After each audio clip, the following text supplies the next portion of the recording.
Evening po mga kababayan, ma'am sir. This is Jam, the Filipino channel ang inyong phone lingkod. So today is April 18, 2026 at tayo ngayon ay papunta diyan yan sa may Juan Luna Street, Barangay 57, Tondo, Manila.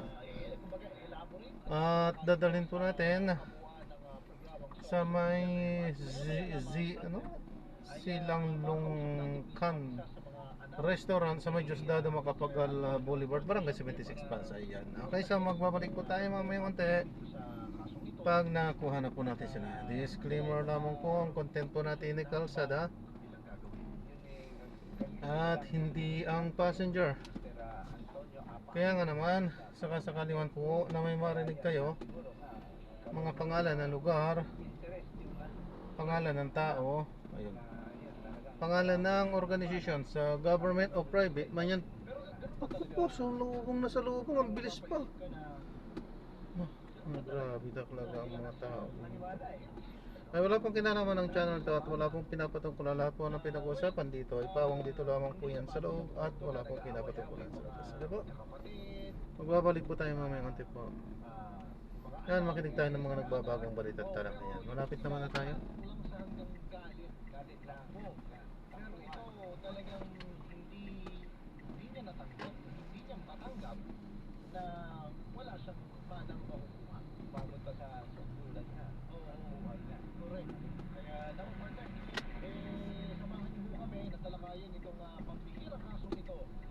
Ito po ang Antonio case noong 2013 pa pala ito, partner, no? Kung di ako nagkakamali, talagang ikaw mismo, tinutukan mo itong kasong ito. Pinadaw yan mismo, tsaka yung ating magiging ano nga dito, panauhin, ano? Yung anak din na ano, mismo halos ka rin ang mag-isisting. Ang lakas ng mga para magkaroon sa tarungan. May kapatid na correct yan. At so din mismo yung time to time meron kang communication, may kontak ka doon sa pamilya natin. Mamadala na naman ano sa mga sa media si Mr. Apa Antonio. Kaya kilala namin yan. Ito si Mr. Antonio, anong business nito, partner? Ano sa yung sa real estate sa mga property, gano'n. Kaya nakabangan niyo yan, maya-maya lamang. Pero alam mo partner, may iba lang tayo, galing tayo dyan sa bahagi ng Dasmariñas, Cavite. Kanina lamang pinalawag natin yung kwento na sumabog yung bahay. Dalawa yung patay, ito yung sikatan. Malala, talagang ito pa, sinabi ko sa mga nakikinig at mga nanonood sa atin. Talagang yung dalawang nasawi, hindi na makilala dahil hiwa-hiwala yung bahagi ng katawan natin. Kaya ngayon, ang anong sa nino pagkano? Yung pwesto na sumabog, actually bahay siya na nirentahan ng isang negosyante. Ang deklarasyon dun sa business permit ay general contractor, parang opisina lang. Yung pala dun sa bahay, dun kinukumpuni o ginagawa yung mga malalaking tangke, commercial na tangke galing sa mga fast food chain. Doon nila nililinis, doon nila dinadala. Walang parang permiso, parang talagang perfect. Nagulat yung mga kapitbahay natin na ano, na hindi nila alam na ganun pala yung business. Ang alam nila ay opisina. Kaya sabi ng mga residente, hindi bababa sa ibang bahay yung talagang nawasak yung buong, hindi sa may pader na nagiba. Sabi nila magsasampa sila ng kaso dito sa negosyante ito. At yan po ang ating update sa ating kasong sinubaybay naman ngayong araw at mayroon din kanina sa TV Patrol. Pero wag na tatanda, magbabalik po tayo at sa ating pagbabalik ay makakausap pa nga ho natin ang anak ito ating biktima na si Mr. Antonio para personal pong alamin kung ano na nga po ba ang kinahinatnan at update sa kasong ito. Diyan lamang po kayo mga kapamilya at kaservisyo. Babalik po ang Soko sa DCMM. Gas at gas at Jess Cruzan sa sentro ng investigasyon. Basta AM, DCMM.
Teleradyo.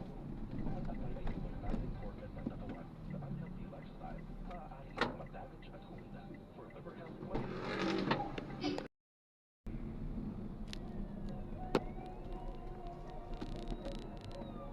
walang takas ang may sala sa Hmm?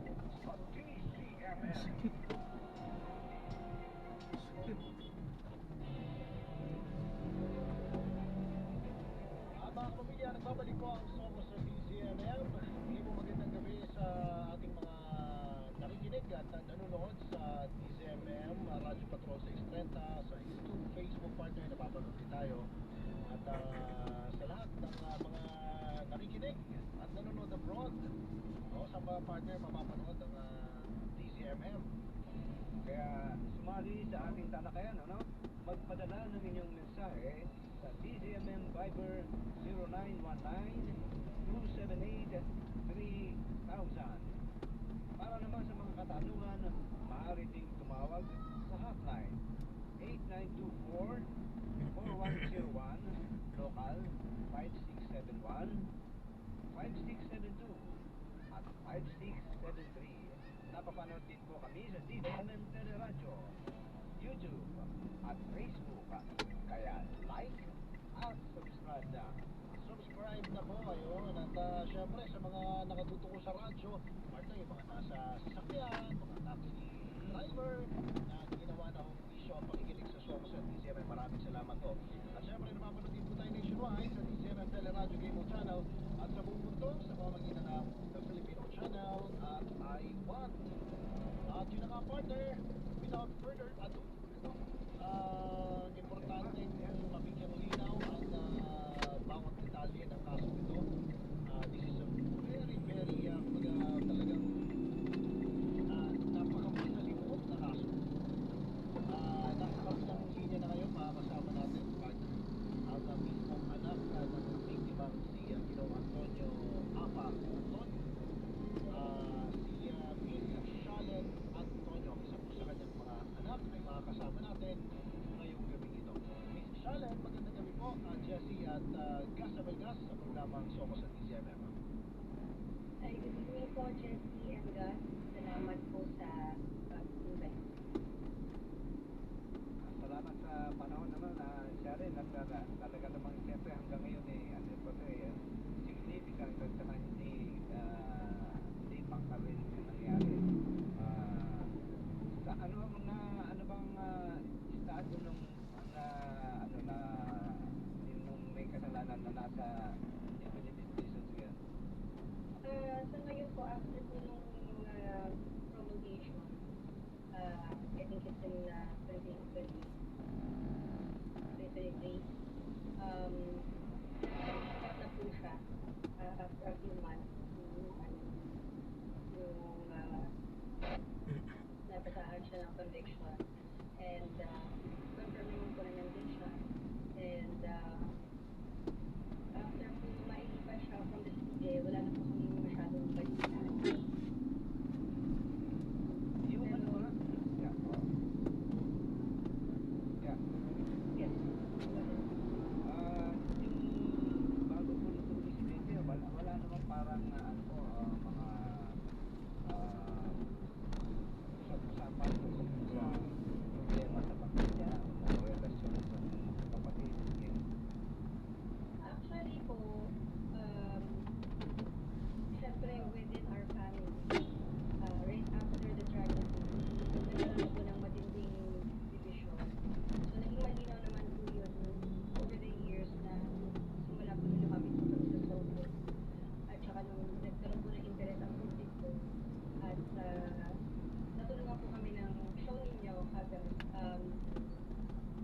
Yung malinaw naman po yun na yung paksyon sa pamilya ay yung isa ay ayaw gumawa ng ayos na kami ko ay gumawa ko kami ng paraan na maisapubliko pa ito lalo at maging ng public interest. Kaya nga po nagkaroon tayo ng sister from Middle East noong time na yun.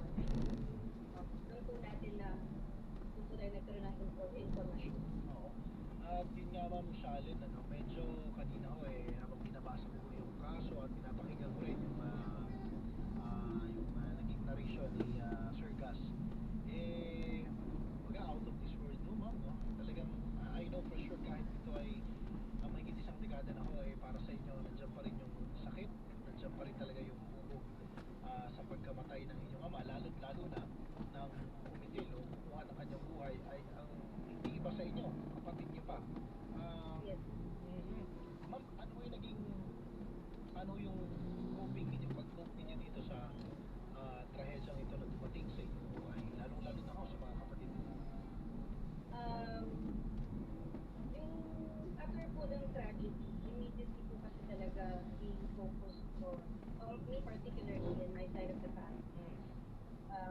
particularly focused on giving justice to his death.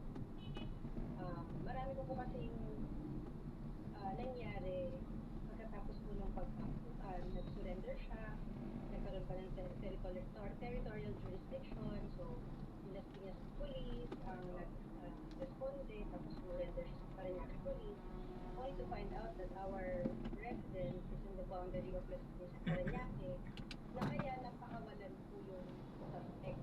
Kaso napakawalan pa siya that time, ah. Yes po, opo. Actually, we had to wait, no? Yung Soko show po was aired in afternoon. Okay. And then we got an information through an OFW na tipster in 2018. So 2018 pa po siya na huli. Uli. Interview. Grabe talagang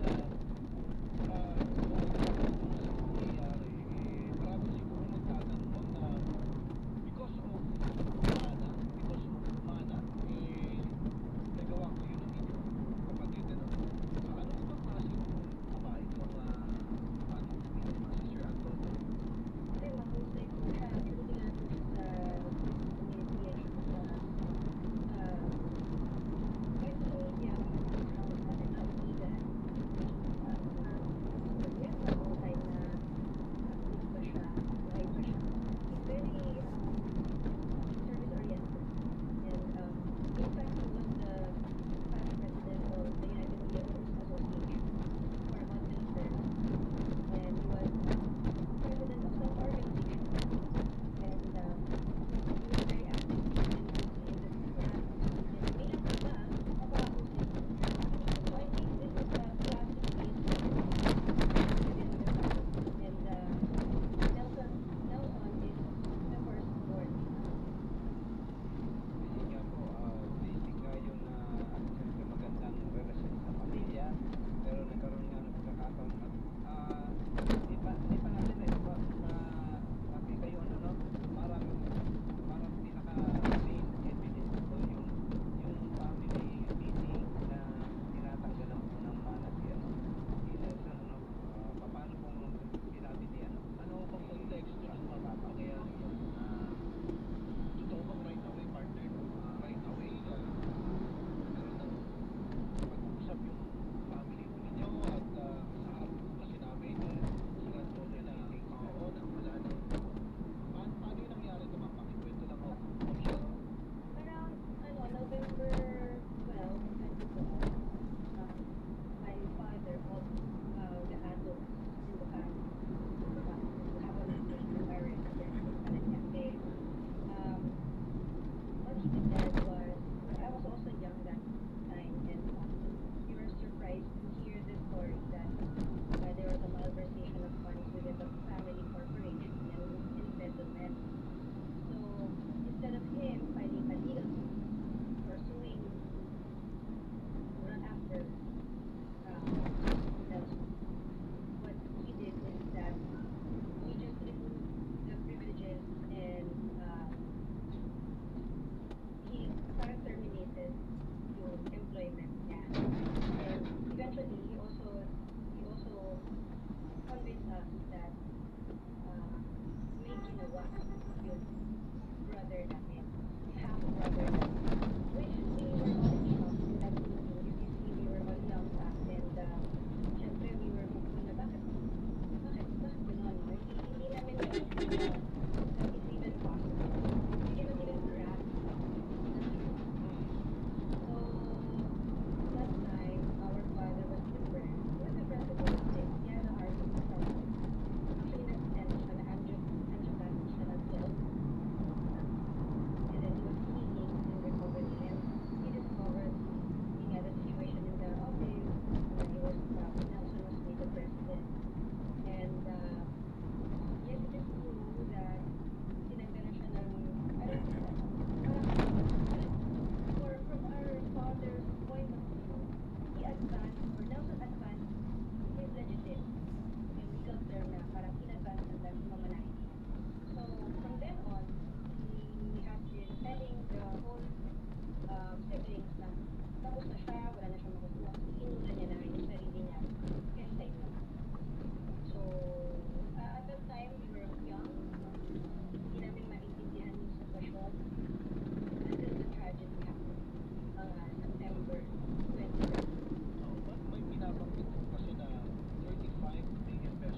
investigative team. Siya rin yung after nung first yung meeting ninyo with the family, no? May nangyaring insidente na agad yung inattempt nga si ano? Yes, yes. Actually, was in complex. So, one of my brother lives there, and me, my family, child, and then my dad. 2 days before the tragedy, there was an assault. There were 3 armed gunmen that went to our house, and we got a police security guard there, and kinapos yung guardia namin, nagtatanggal po yung CCTV, talagang sindirin po yung mga wire, and then dumiretso po papunta sa actual armed gunmen nila, pero yung isa, suspecting lang na, we don't know yet ano, pero it wasn't resolved yet. Hopefully na after, pinatay na. But the height and the police, the person, one of the three, was in the form and height unit of the house. Kumbaga, nung first attempt mo, ma'am, wala kayo idea. Na-connect mo na lang nung nangyari na yung second attempt, 2 days after the first attempt. Yes, yes po. But they were gunshots. Shots were gas, and then there was a getaway car, which we were able to get the video, and it's confirmed by the LTO that the getaway car was parang Carnac car. Tapos, there was a shootout between my father and the 3 armed gunmen. And luckily, pares yung sabi ko sa loob. And then shotgun, meron siya granada, tapos nag-check yung shotgun. Sabi ko mo sa tatlong gunmen doon sa labas ng kwarto niya, na sige, pagpasok kayo, sabay-sabay tayo mamatay. Tapos sabi niya, may half shotgun. And then, bumaba yung, my dad's room was in the second floor of his house, in the complex or compound. And then, bumaba yung tatlo, natapos din. Kita po yan sa CCTV, which we have kept. And tumakbo po yung tatlo. Nakita rin po yung CCTV ng kapitbahay na nakita yung nakita yung sasakyan. Ngayon, it was a failed assault. And we were all nervous kasi nga, dun po lumit-respond yung Las Piñas po. Kaya po sila yung naging responders nung 2 days after. Oh, it was a failed attempt, definitely. Kaya po, siguro, tinuloy na lang yan. Kasi, on the night of September 10, September 9 po yung assault, September 10 po yung nagpatawag ako mismo nagpatawag na another meeting with the family to assess the situation kasi we think that we are all in danger. But my dad, during the meeting, I also invited Nelson. Nelson had, I know na meron siyang parang baril sa pusa niya, and my dad knew if within that state, and he didn't mention it to us. So, masaklap po itong isipin para sa isang masipag at mabuting ama. Decision ay alam po.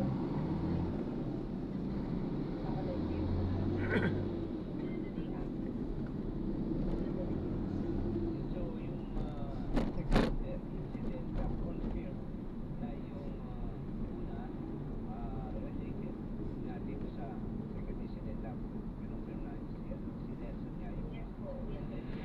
Kung kami nag-file ng kaso,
tigilan na. Sabi ko, what do you mean?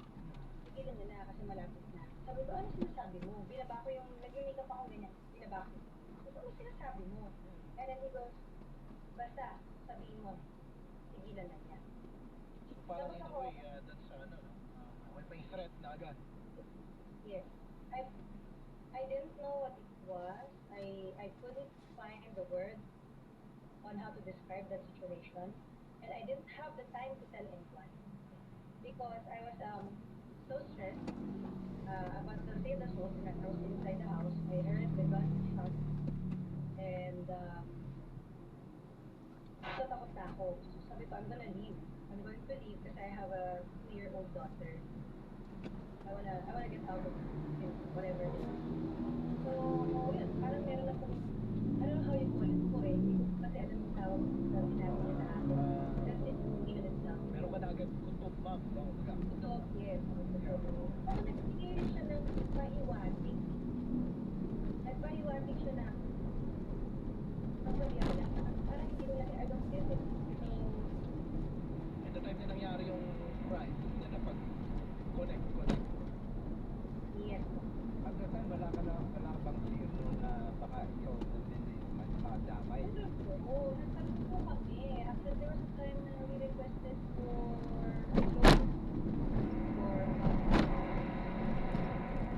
So siguro ma'am, bago na kayo, I know talagang walang salita partner na makapaglalaraw na masyadong tragic at hirap na talaga larawan. Nakakalungkot isipin talaga ma'am.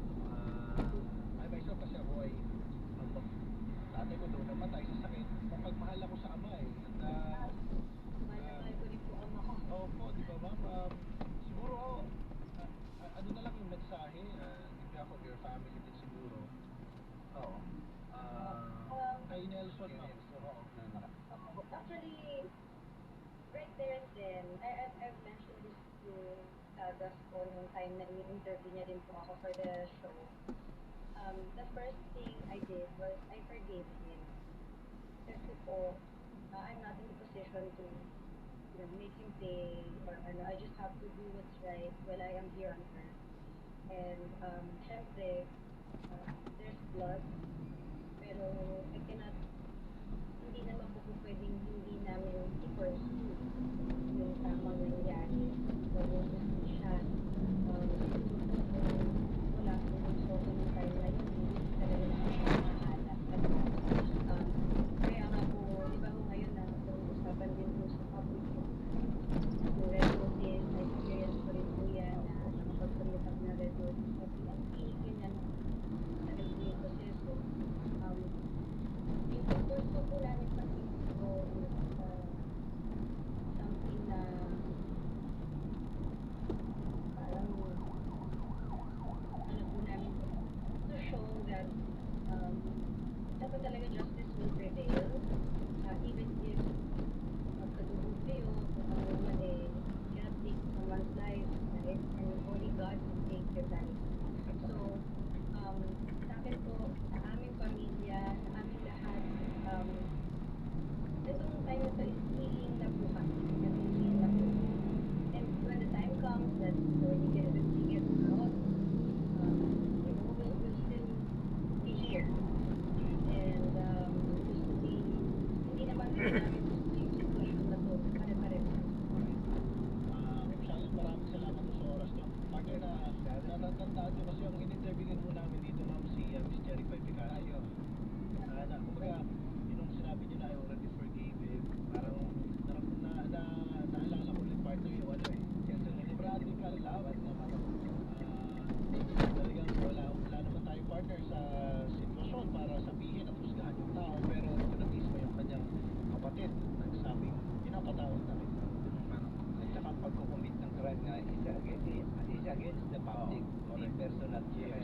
Kahit Kaya kailangan ng pagbayaran kahit na patawad. Ma'am Charlotte, maraming salamat po sa inyong oras. So much for having me there. Salamat po sa oras at pagkakataon na na-share nyo itong kwento.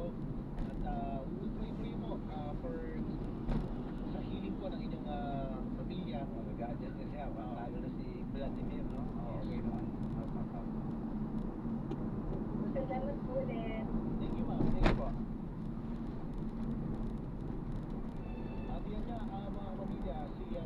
Don Antonio, ang anak ni Antonio o Papa Antonio, napatawad na niya ang partner. Yung forgiveness na doon na. Yun, magbayaran na lang niya, ano, ang kanyang ginawang kasalanan sa mata ng Diyos at sa mata ng batas. Kaya partner, lagi nating sinasabi ito na napakabilis ng oras.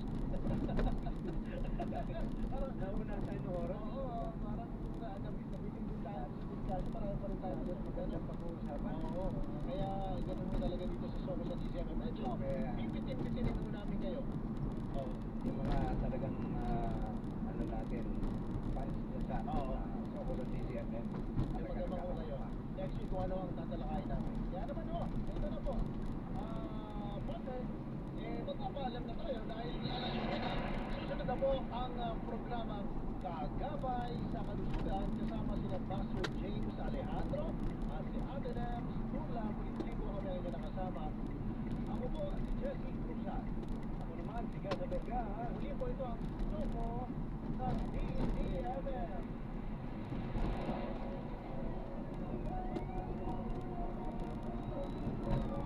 Walang takas ang may salasa. Soko sa DCMM.